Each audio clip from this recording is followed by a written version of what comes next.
Welcome to my new blog. তো আজকে রবিবার।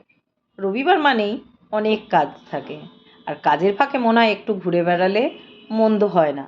তো সেই রকমই একটা রবিবারের দিনে সকাল সকাল উষ্ণ রোদ আর একদম পুরো হালকা হালকা ঠান্ডাকে গায়ে লাগিয়েই চলে গেছিলাম আমরা গালিব স্ট্রিট। খুব সকাল সকালই পৌঁছে গেছিলাম। দেখেই প্রথম থেকে এত সুন্দরভাবে ক্যামেরাবন্দি করেছি, কি বলবো। এই যে দেখো ছোট ছোট ল্যাবরা, মানে ওখানে ল্যাবগুলো ছিল, আর ওখানে আরও অনেক প্রজাতির কয়েকটা কুকুর, এবং শুধু অনেক রকমের ওখানে কুকুর পাওয়া যায়।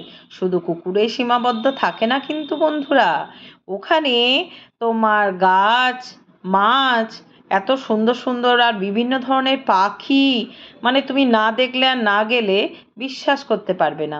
পেছনে এই যে আমার দুটো বান্ধবী, ওরাও চলছিল, কিন্তু আমি যেহেতু ভিডিও করছিলাম ওদেরকে বলছিলাম যে তোমরা আমাকে ফলো করো।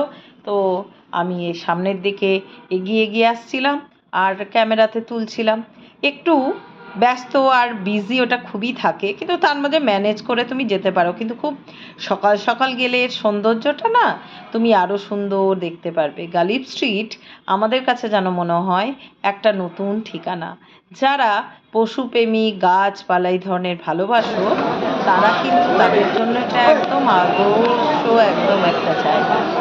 করে সকালবেলায় ওলা, উবের বা নামলে বাসে করেও যেতে পারো। এটা শ্যামবাজারের একটু একটা এখানটায় মনে হয়। আমরা যেহেতু দমদম থাকি বলে দূর নয়, কিন্তু যারা যে লোকেশন থেকে থাকো এটা সার্চ করে নিয়ে দেখে নিতে পারো। হ্যাঁ, এটা কলকাতাবাসীদের কাছে খুব একটা পয়সার ব্যাপার নয়, মানে ভাড়াটা খুব একটা বেশি নয়। তারপরে এসে যেটা পাবে এখান থেকে সেটা সারা জীবন তোমার মনে থেকে যাবে। মাঝে মধ্যেই এখানে যাওয়ার কথা।